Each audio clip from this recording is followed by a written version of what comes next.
Hi, everybody. For those of you that do know me, I think it might be a little bit of a weird thing that you're like, why is Mel the one introducing the La Sierra people? And why is she wearing a weird shirt that says La Sierra alumni? Because that's what I am, if you guys didn't know. But let me explain before you're like, we thought you were Bourbon alum. I'm Mel. I am. I finished my BBA here at Birmingham University, and it just so happened that our world was going through a recession at the time. I didn't necessarily find employment, but I knew that I wanted to move forward. And I also had a calling on my heart to go and do an MDiv, actually. So I was looking at the Andrews program, and then my cousin actually told me, why don't you look at La Sierra? My cousins all basically live in, almost all of my cousins live in California on one side of my family, and I'm like, what do you mean? Why should I look at La Sierra? I didn't even know there was anywhere but Andrews to do an MDiv at the time. And so when I went onto their website and I looked into more, I found out that I could actually do an MDiv and an MBA. So that's both a divinity degree and a business degree. At the same time, I could do it in the same 3 years it would take me to do an MDiv at Andrews. So now, knowing also the climate of the church, possibly not accepting women as pastors at that time, as we know, I was just like, I have another path forward. I have a way to enhance the skills that were given to me and the foundation that was given to me here at Berman, to be able to go then into the workforce, hopefully after I had my master's and seeing the climate of the world at the time.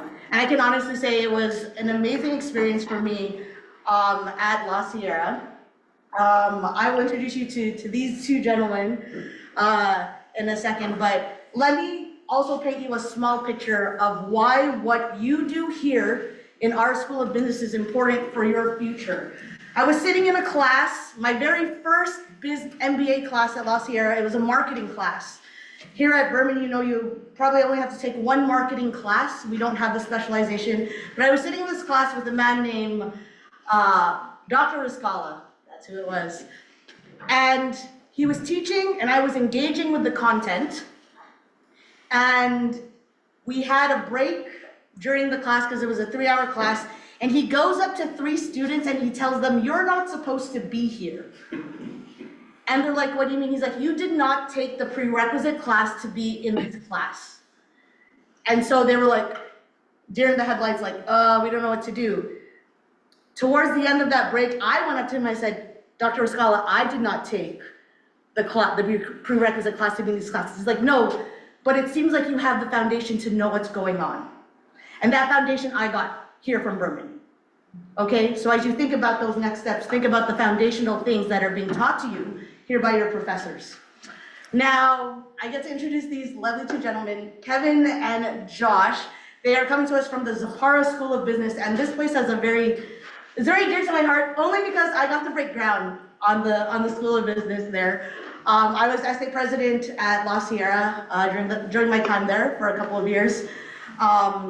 And so that was an awesome experience. I think even now some of the people that they work with are people that I got to work with as a student. Josh, he is Canadian. He's from Saskatchewan, so those that might be from Saskatchewan, you might know him, or from Western Canada. Because when I was a recruiter for Berman, Josh was at Mansas, Alberta, and BC Camp meeting. So I'm seeing this guy 30 days in a row for some reason. I'm like, is this all you do, bro? Just go to all the camp meetings? But it was I think it's one of like his favorite memories growing up, just being able to go to the different camp meetings. And I really tried to get him here to Berman, but he was just like, no, I'm not going to Berman. Eventually he went to the University of Saskatchewan and he got a Bachelor's of Commerce, right? And now he's actually doing his MBA with a specialization in marketing and healthcare management. I will not default him fully though. He is actually married to a Berman alumni. So I'll be like, okay, there we go. You redeemed yourself, Josh, that you're married to somebody from there. Kevin, so Josh was actually the MBA advisor at La Sierra. So if you are interested in taking those next steps of possibly doing your MBA there, or even learning about some of the combined programs that they might have for you, Josh is the perfect person to talk to. First memory that I have of Kevin, I was sitting in church. Oh wait, maybe I was sitting in church and I was like, okay, one of my first introductions to La Sierra. We're having a worship. This guy with a guitar comes out and starts leading the whole congregation in worship. If you guys have Spotify, please check out Kevin Strain, low key. Like, there we go. Please do. Giving him the plug. Right now, there you go. So that was one of my first, one of my first memories of Kevin. And then eventually, we actually got to take classes together. I think we were both in MDiv classes at the time. I was in MTS. MTS, yeah, there we go. We were in the divinity school there. And so I've known Kevin for a long time as well. And I believe, okay, I had to write this one down because it's not just like by memory. So he's the manager of business development, right? Is that what it is? Yeah. Something like that? That's good. You manage business development? Okay. So part of his job is actually to make the connections with the community, foster relationships, as well as leadership development within their school of business. Is that? Perfect. Wow. Awesome. So guys, let's give a warm welcome to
Thank you so much, Mel, for the introduction.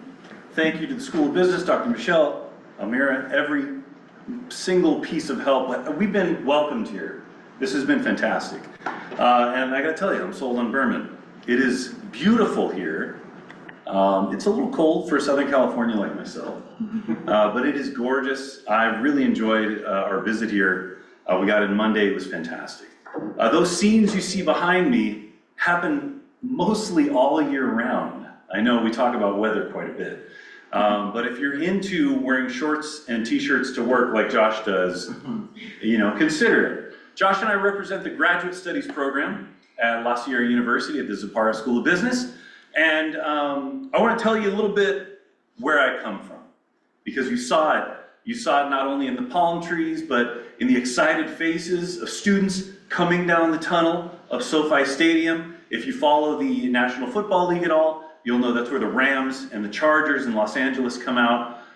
We have a really cool number of concentrations that have connections, not only within the sports and entertainment industry, but the healthcare industry as well. And Mel is right. I do my best to reach out to all those people, all those systems, to make sure our students have opportunities. So they're not just learning theory in the classroom, but they're also putting that to work in the real world. And we can talk more about that later. But I come from a place not only that has amazing weather, but also it has academic rigor as well. We can talk a little more about that later. But I come from a place that is also proud of our Seventh-day Adventist roots. We have a number of statues all over campus that talk about the parables that Jesus talks about. And we're proud to keep Jesus at the center of everything that we do. Now, for a business school presentation, why am I leading with Jesus? Right? I think it's always a good idea to lead with Jesus. Amen? All right. I haven't sold you quite yet. All right. There's an old pastor that I read quite a bit of. His name's Tony Campolo. And when I was at my brother's 8th grade graduation, Tony Campolo was the speaker. And he said, you know what? Jesus doesn't say you can't make money. The Bible says you can make all the money you want. And you could tell there was a satisfied air amongst the people there. And he took a beat, he took a pause, and he said, but Jesus doesn't say you can keep it.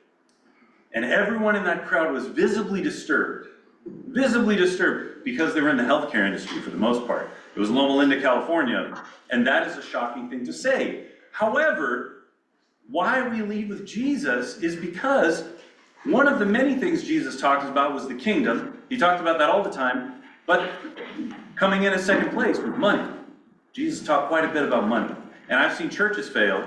I've seen conferences have a hard time because they don't have people in place that can adequately manage our resources, that can adequately manage money, that know what they're talking about when they look at a balance sheet, know what they're talking about when they're looking at budgets, right? So that's where we come from. We need more than ever a premium graduate business education, and we have it here at La Sierra University. So here's the thing, I want to tell you my story. I got my undergrad in communication, and I thought it was really cool, but I didn't necessarily want to do that for graduate work. So when I got out of my undergrad and I worked for a couple of years, I decided I need to level up my education for graduate studies. I need to do a better job, but I was afraid. As Mel talked about, I'm a musician. And so, musicians can only count to 4, right? Anyone get that joke? No? Okay, cool. Musicians can only count to 4, so I was worried because I knew that an MBA is a serious education. You need to know accounting, you need to know finance, you need to know equations, you need to know how the market works and where all those numbers are going, because numbers never lie, all right? People lie, but numbers never lie. And so I was worried about it. I thought, this is way too much for myself. I'm gonna have a really hard time. But when I enrolled at La Sierra University, I was amazed at the end of the program that not only was it a rigorous education, but it was an education filled with faculty and staff members who were rooting for me, to do a good job. They wanted me to do well in their classes, right? And not only that, at the end, I understood financial systems. I could look at the front page of the business section in the morning paper or the news feed, if no one looks at paper these days, and I could understand what was happening in the markets. I could look at a balance sheet and say, hey, this is what a company's priorities are, because this is where you're putting the money. Like I said, people lie, but numbers never do. And I was able to take a look at all that. Now that I understand, it's clear to me what happened in my education. And I'll tell you a story. One of our professors is Dr. Dulce Pena. She has her JD degree. She's a lawyer. She sat on the board for Loma Linda University as counsel. She knows what's going on. She's a human resources professional. She's an amazing person. She told us all about AI coming into the HR space years and years before people were talking about AI. She's always been talking about it. She's a fantastic person. Everybody loves her leadership classes. And I had a class with her that I actually didn't think I needed to take. Because I had an elective in my MBA course, and I was like, the only thing that fits into my schedule is a class called Women in Management. Now, I am not a woman. Why would I need this class, right? But I thought, I need to get some kind of class, and this fits in my schedule. Let me take it, and let me see what I can glean from it. Although I felt like it probably would not apply to me, right? I tell you, I got into that class, and Dr. Pena's ideas on the fact, these are not new ideas, by the way, that women are chronically paid less in the workplace, right? But she backed it up with studies. She backed it up with stories that she had gleaned from her many years in the workforce. And she turned to every person in that class, most of whom were women, who wanted to learn more about how to be more empowered in management circles. She said, you are educated, you are ready to go, believe in yourself, advocate for yourself. And I thought to myself, I'm not a woman, but now I believe in myself. And now I'm going to advocate for myself. And if you've ever been a musician in a church atmosphere, you know that it's difficult to advocate for yourself. So, here's what I did. This shows that academics reach far beyond just the school you're going to. At the time, I was working as a worship leader in a Baptist church. One of the people at the divinity school said, that's ridiculous. Why would a Seventh-day Adventist person be leading music at a Baptist church? It tickled him to no end. But I was like, hey, I love Jesus, they love Jesus, it works for me, right? So I was getting paid about $1,000 a month, which is big money for an Adventist musician, at least back then, a long time ago. And I thought, oh, this is great. But I took Dr. Pena's advice and I said, I'm gonna advocate for myself. And I'm gonna go in, and it had been about a year, and I went and met with the pastor and I said, Pastor Joe, that was his name. I said, Joe, I think I'm doing a pretty good job. I would like to move from $1,000 a month to $1,500 a month. And Joe told me this, he goes, hey, I'm gonna take it to the board and I'll let you know what happens. Now, if anyone here has been involved in church work, when someone says I'm gonna take it to the board, that means it's not happening, okay? That's kind of the Adventist way, right? Some people know what I'm talking about. And I thought, okay, this isn't gonna work out. Joe said, another complication is, the guy that's doing the traditional service on the organ, I was doing it with guitar, the contemporary service, he said the guy that's doing the traditional service with the organ, he gets paid the same amount as you. So if we're gonna raise his rate, or if you're gonna raise your rate, we're gonna have to raise his rate. And this person was one of our music professors at La Sierra University. And I was like, oh man, now there's really no way this is gonna happen. I tried to advocate for myself and now, it's not gonna work out. They came back the next month and Joe said, not only did we get you a raise, we got him a raise. And I was amazed because I was like, wow, it's the person that doesn't have the music training. I mean, I grew up in church playing guitar, but I was able to advocate for us. And not only did it work out for me, it worked out for a professor of mine at the university. And that shows how sometimes we think that all the education we learn is in the classroom. It's only available in the classroom, and it's only important to the classroom work that you're doing. I took that education, that premier business management education that I was learning in the classroom at La Sierra University, and I applied it to my whole life. And it changed things. Now, I didn't become rich. No musician becomes rich. Well, a few do, but I'm not one of those people. I didn't become rich, but it bettered my life. And that's actually a very Seventh-day Adventist thing. That education, which historically we believed in, can better people's lives, can better communities' lives, and that's what we're doing at La Sierra University. So, it's all thanks to Dr. Pena. You might be thinking to yourself, that's nice for someone who lives in Southern California. I grew up right around that area. But you might be thinking, how can I, as a Canadian, from, I think I looked it up yesterday, a 26-hour drive away from Southern California, an international student, how can I get access to this type of education? Well, my friend Josh here, who's not only getting his MBA, he's also working for us. And I only met him a couple months ago, 5 months ago. He's gonna tell you all about his story as well. And after the end, we're happy to take questions. We're happy to talk in more specifics, more detail for you to convince you that this might be where you want to be at. So Josh, come on up, man. All right, thanks, Kevin. I guess Mel's gone. But yeah, so I'm Canadian. I grew up between Winnipeg, a little bit of BC. I did not come here, even though I know a lot of people, a lot of my friends are alumni. I was pursuing professional sports at the time, so it was not something that I could pursue and go to a faith-based institution, which is something that I regret not pursuing. In terms of my story a little bit, looking at where I wanted to be in life, getting to an MBA was took a couple of steps. And if any of you have looked at doing an MBA, in Canada, the mindset's yeah, you're gonna do your MBA? Oh yeah, you're probably been in your career 10, 15, 20 years. You need to move up, you need to get that piece of paper, and you need to go just sit in a class for a couple hours a night once a week. The mindset in the industry is changing drastically, and I started looking at where I wanted to be in my future. I thought, okay, if I want to keep building my consulting business, what do I need to do to build credibility? If I want to shift into working corporately, I want to be in those high-level positions. What do I need to do that? And everywhere I looked, it was, you need an MBA, it's required. You go on Indeed, it's bachelor's degree required, master's degree required. And I started thinking, okay, well, I'm in my mid-20s. At the time I was looking, I wasn't attached. I no kids.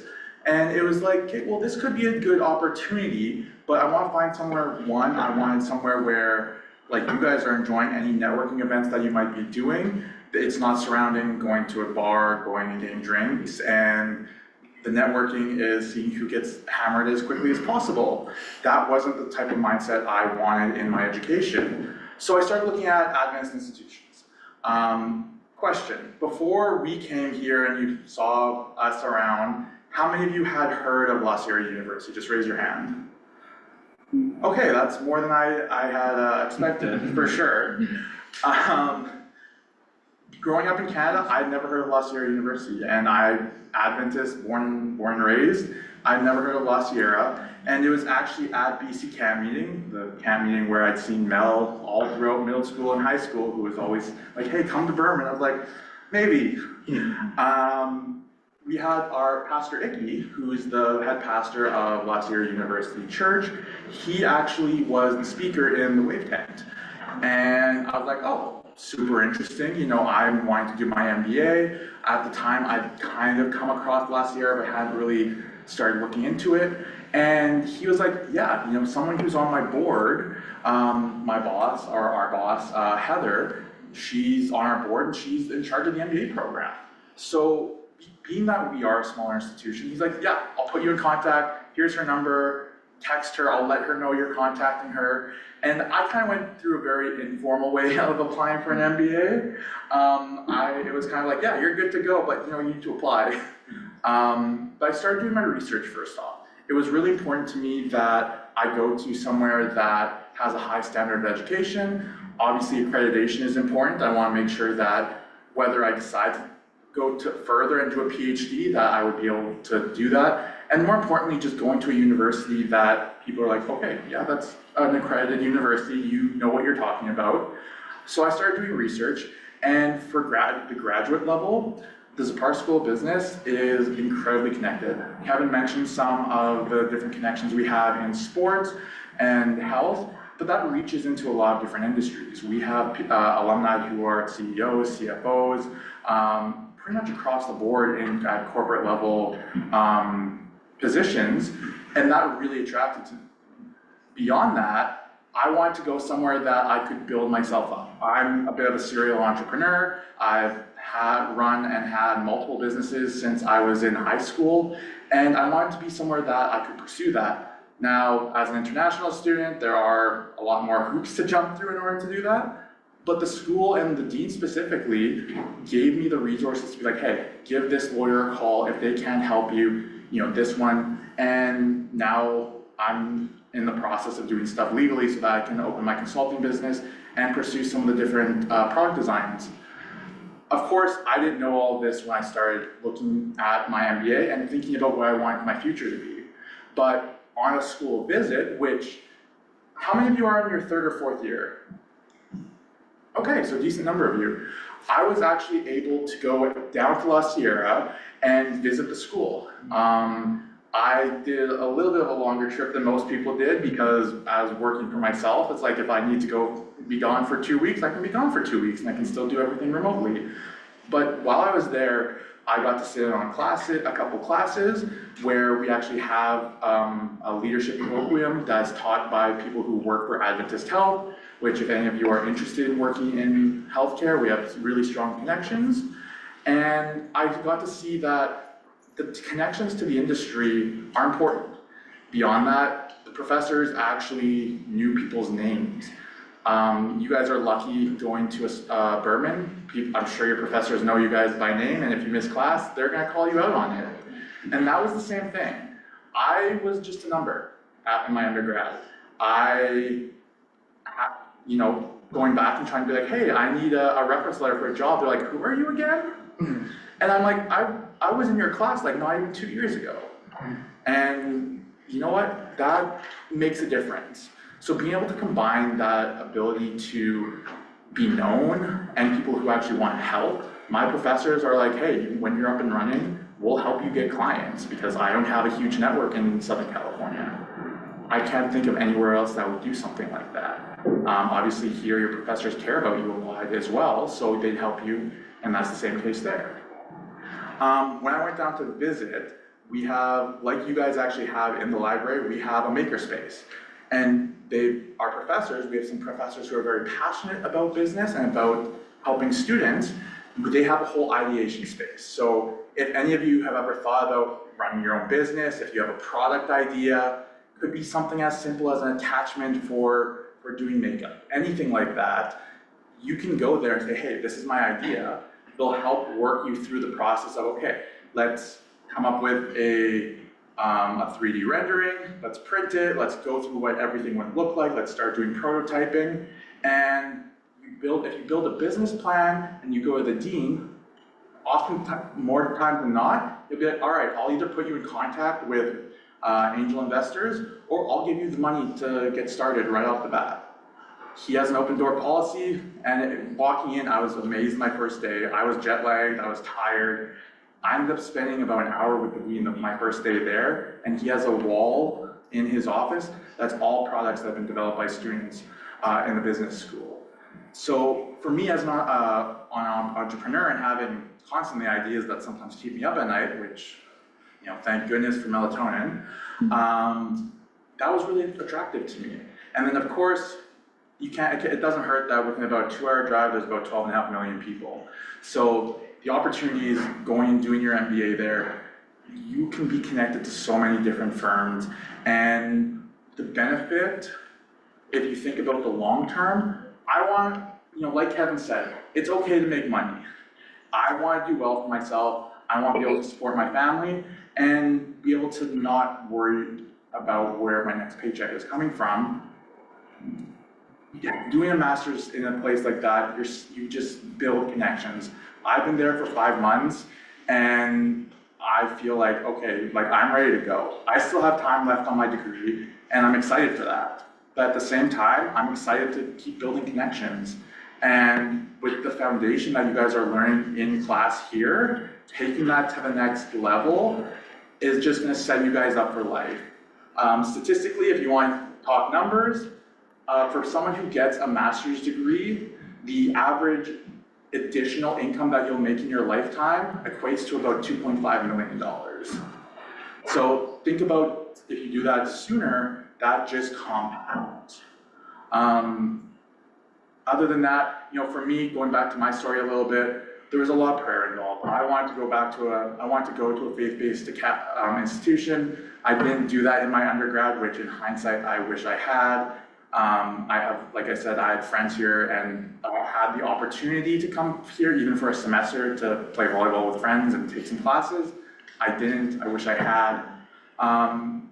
So it is being able to keep furthering your education while still, I see you taking a picture. I do not like that.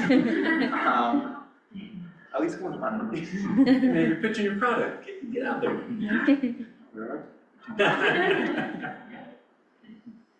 Looking at where you guys want to be is important. I know you guys are like, hey, like I'm in my 3rd or 4th year, I'm almost done school, I can get into the workforce finally. You need to start looking long term. I'm sure your professors are constantly pushing you, hey, think about where you want to be. Hey, this theory that you're learning right now, it may not be something that you do in an entry-level job, but you're going to be thinking about it for the rest of your career or implementing it in other ways. So when you're thinking about your future, look online, look where you want to be, start projecting where you want to see yourself, and then start thinking of what the tools are that you need in order to get there. And think about the mentality. A lot of people, 10 years ago, the big push was, hey, you need a bachelor's degree in order to succeed. It's just something you need. What we're starting to see trend-wise in the US, which will hit Canada sooner rather than later, is a master's degree is important. You need that in order to keep moving up. For me, what really started my journey is I hit a ceiling. I hit a point where I'm like, hey, with my level of experience, I should be able to go start applying for higher level jobs. I've been involved in marketing since I was in high school, but I can't. There's only so much I can make. There's only so much, like certain levels of positions I can get, and that's it, unless I want to wait 20 years in order to get experience, and then they're like, okay, you have so much experience, sure, we'll put you in this position. I want to fast track my career. I want to put myself in a position that I can go into any company and say, yeah, I have experience. I have a master's degree. I may be younger than what you normally anticipate for people in this position, but I'm hungry. And if you're hungry and you want to really push yourself, look at that next step, look at further education. I can't imagine any of your professors would disagree with that. And just think about where you want to be. So yeah, that's my little testimony. Kevin, I'm sure, has a couple other closing thoughts. A few closing thoughts. You've heard a lot of stories from us. Stories, narrative is important, right? We can't just hit you over the head with facts and figures. Stories are what drive people to decision making, okay? We have three main values at the ZSB, okay? That's what we call it for short, Zapara School of Business, ZSB. First value is entrepreneurship, all right? That's key. We have a lot of programs in place to make sure our students are not just learning the theory in the classroom, but they're putting it into practice, okay? The second one is networking. We hold 2 major networking events per year. We make sure to get not only community leaders, but blue chip company, C-suite executives, and people from around leadership areas where we have these concentrations, which I'll detail in a second. And then thirdly, we have an expertise at La Sierra that is unmatched in any of our admin system. Our dean, John Thomas, actually is the only dean of a business school who has taken his company public. He was actually at NASDAQ 2 years ago, ringing the opening bell for his company Genelex, which is on the cutting edge of cancer research and putting into practice what he's talking about. So the fact is, no other Adventist, I would think, business school dean, or maybe even faculty, has actually gone the distance to make sure they take their company public. So this is not theoretical knowledge, people. This is the real deal.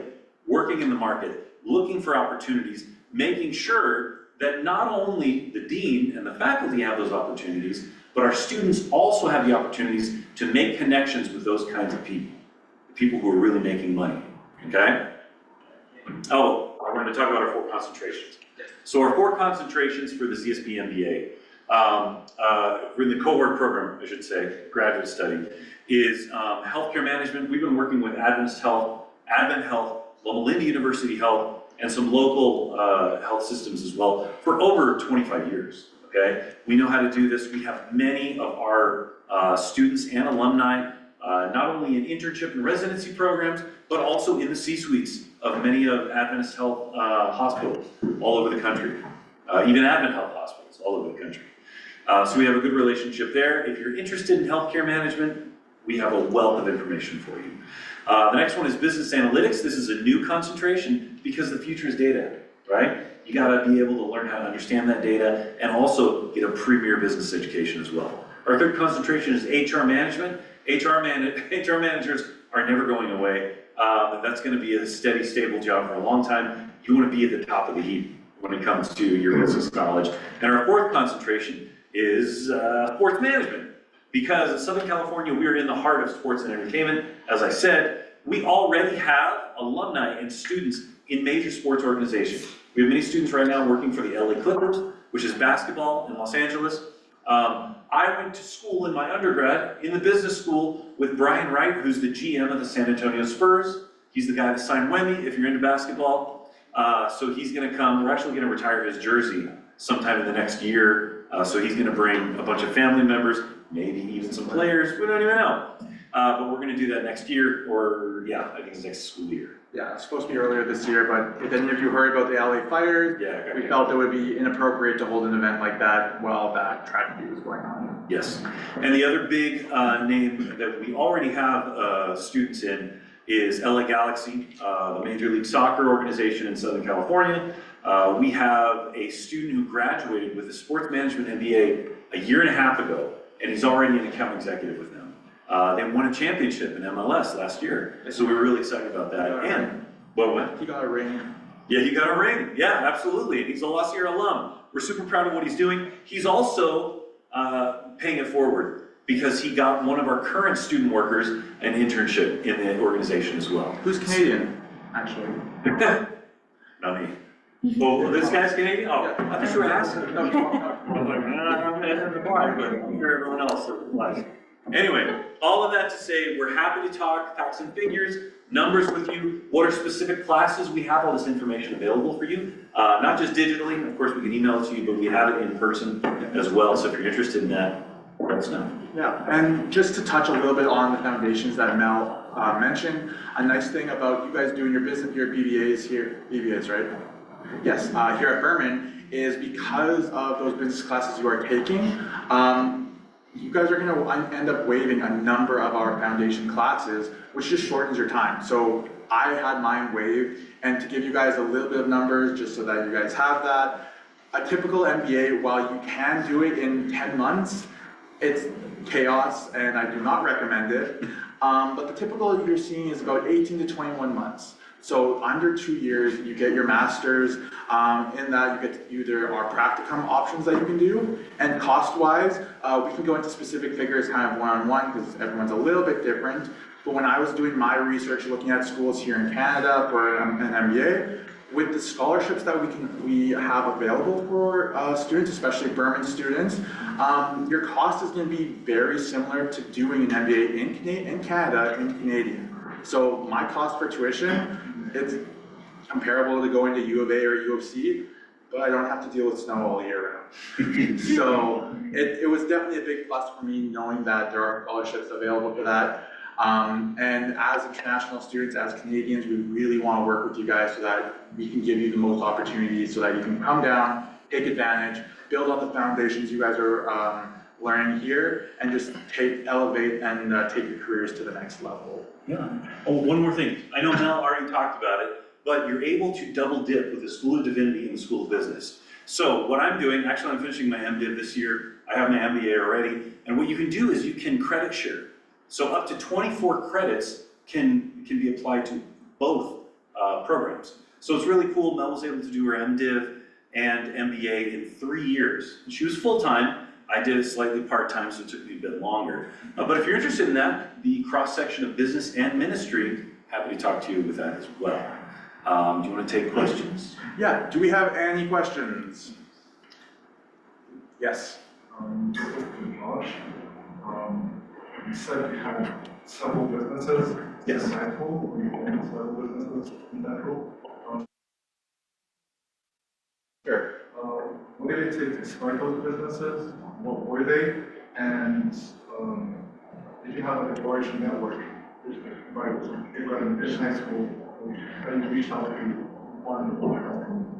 Yeah, so every business I've had up until the one I'm starting presently in the US, it's been self-funded. My family, I come from a family of entrepreneurs. My grandfather, they were in Winnipeg, owned a construction company. My mother's done things like Avon, Tupperware, that sort of thing. So I grew up kind of around it. In high school, I was involved, and I guess I didn't start the business in high school just after I started university, but I was involved in working with entrepreneurs. Have you guys ever heard of College Pro Painters? I'm not sure if they're in Alberta or not. It's basically a franchise painting company, and I was approached multiple times to do my own franchise, but because I was pursuing soccer and I was training a lot, I wasn't really ready to commit to that. But I agreed to partner with an entrepreneur and do the marketing for them. So that's where I got my start in marketing, and I actually went door to door in -30 in Winnipeg, which I do not recommend. That was not fun, but I learned a lot.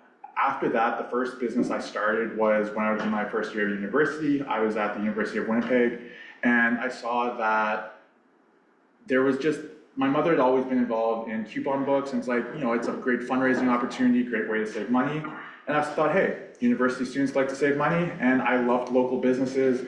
I've been involved with some different entrepreneurial organizations. So I went business to business and was able to build a coupon book. So that was my first fully legal business. In terms of starting it, it's pretty straightforward.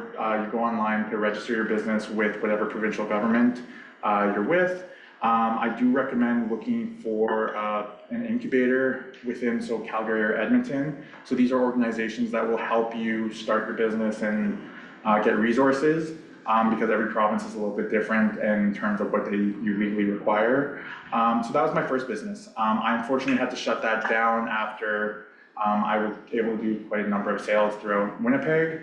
Speaking of networking, because I played soccer, I built this really strong network in that community throughout Winnipeg. So I knew a number of business owners, teams, etc. So I was able to work with that network.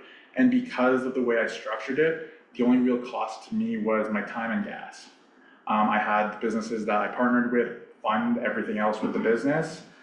So I didn't really have to invest anything other than my time. And when I was a freshman university student time, my time wasn't worth a whole lot then. After that, after I moved, I got into e-commerce. I ran a e-commerce business for a number of years while I was going to the University of Saskatchewan, working with a combination of drop shippers, print on demand, and some supply chain management. That's where I really started kind of touching into international business a little bit, seeing how I could source materials from overseas and save a lot of money. There's a lot more involved to that, which we could talk about later if you'd be interested. And then after I graduated, I started working at a marketing agency, and I quickly found that I had friends across Western Canada that are like always asking me marketing questions, or like, hey, can you like do this little graphic design project or this little project here and there? I'm like, yeah, but like I can't do it for free. So I incorporated and started that business, and then eventually just went and did that full time before pursuing my master's. Does that kind of answer? Yeah. Any other questions? Yes. Just curious, what were the prerequisites to get into the Master Divinity and the MBA Master Divinity? You just have to have a bachelor's. In whatever you want, really. Like I said, I have my bachelor's in communication. And so I went into the MBA program. And then when I graduated, I was doing a lot of worship leading, and I thought I need a deeper understanding of theology. So I went back to the Master's Theology program, and then you can build on that with MDiv. So, yeah, I mean, you have to have a decent GPA. You were saying in terms of you had some class sharing where you can, you can finish with both? Sure, so I was able to get a class like evangelism, which is held in the Divinity School. I was able to get that to count for, I can't remember which category in my MBA as well, but it counted for both. It was 4 credits, or units we call them, count for both programs. Yeah. Do you want to tell about the merch? Yeah, merch. So on the left-hand side here, I realized I should have set up over here. We have a bunch of merch for you guys. We got some sunglasses. We only haven't had a few left, so anyone who wants to come grab it quickly. We got pens, stickers, and then we have a number of brochures and flyers showing our different programs. You guys are more than welcome to come grab some of them. Additionally, we have 9 shirts left, so these are ZSP shirts. A little bit different than the one Mel was wearing, because you'll get one of those if you when you finish our program. But for the first 9 people who actually come and talk to us, we can do a quick application online. You get a free t-shirt with that. It's a free application. It is a free application, doesn't cost you any money. It gets you into our system so that we can send you more specific information. We can give you guys more estimates in terms of exactly what to expect in terms of tuition costs, dorm, meal plans, all that information we can get to you guys. You don't necessarily have to be a 4th year to do it either. If you're in your 3rd year and just kind of thinking long term, more than happy to get you guys into the system, and just so you can see what's going on and plan a little bit farther out. So that's our time. Thank you so much. Yes. Oh, another question. Dr. Michelle, yes. Yeah, I'm a student. Are there any online options where students can take some courses online? That's a very good question. Coming in fall of this year, we are hopeful that the online MBA, specifically the concentration in healthcare management, will be fully online. But as of now, these are all in-person classes down in Riverside, California. So how is your digital research for an international student to make it to the US? Oh, I can answer that one. If you are Canadian, It's really easy. Even with everything that's going on with Trump, as I'm sure you guys are following, it's really easy. Immigration to go to the US legally as a student is working with our international students office. You will have to basically fill out some paperwork with them and they'll issue something called an I-20. An I-20 lets you study in the United States and it gives you a little bit of requirements in terms of, or restrictions in terms of how much you're allowed to work, what you're allowed to do. It's very flexible. And for Canadians, the time it takes to issue an I-20 is a week. Of course, you can upgrade to something called an F1, which is what I did. It makes life a little bit easier and makes your future a little bit easier. That's something you apply through immigration. And you guys being so close to Calgary, I had to drive out from Saskatoon to Calgary for a 5-minute interview at immigrations, just for them to be like, yeah, you look good, perfect. Yeah, you're not who you say you are. All right, here's your stamp. But it just gives you a little bit more. It gives you a little bit more documentation, and it will help in the long run in terms of if you're wanting to stay in California and get driver's licenses, etc. But it's a really straightforward process. If you aren't from Canada, if you're from another country, it is a similar process. It will be a little bit different depending on what the treaties and stuff like that with your country are. There might be an additional visa application that you have to go through, but my understanding is it's a pretty straightforward process.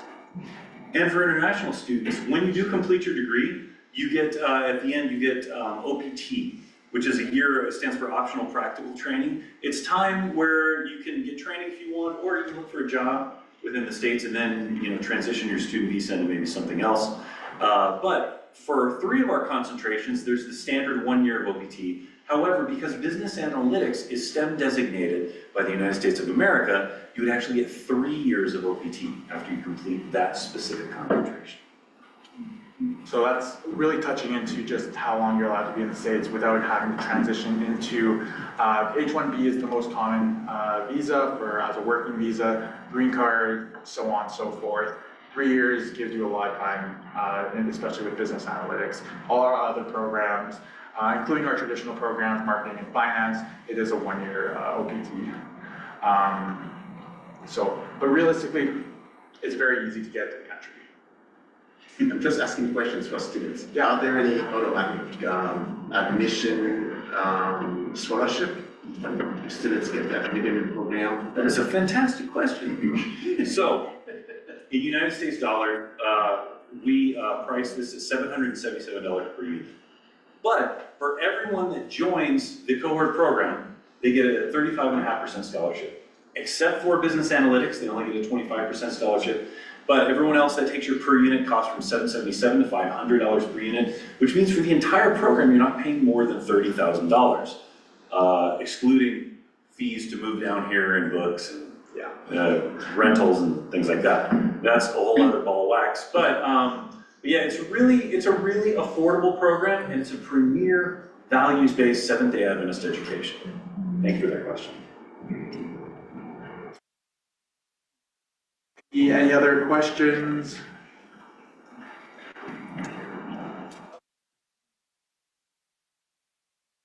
I was just asking. Okay, for sure. If anyone has any questions that they don't want to ask in front of class, we'll be here for the next, I don't know, probably half hour, or as long as you guys need us to be here. We'll answer any questions you have. We can talk a little bit about what your schedule might look like as well. I can even share what my schedule looks like. I really don't mind. Just to give you guys an idea of what classes look like. Oh, I do want to note, all master's degree program classes are in the evening. So if you're like sleeping in and having to use your days to do stuff, go to the beach, Disneyland's 45 minutes away. A lot of our students do that. It's true. But other than that, guys, thank you so much for having us.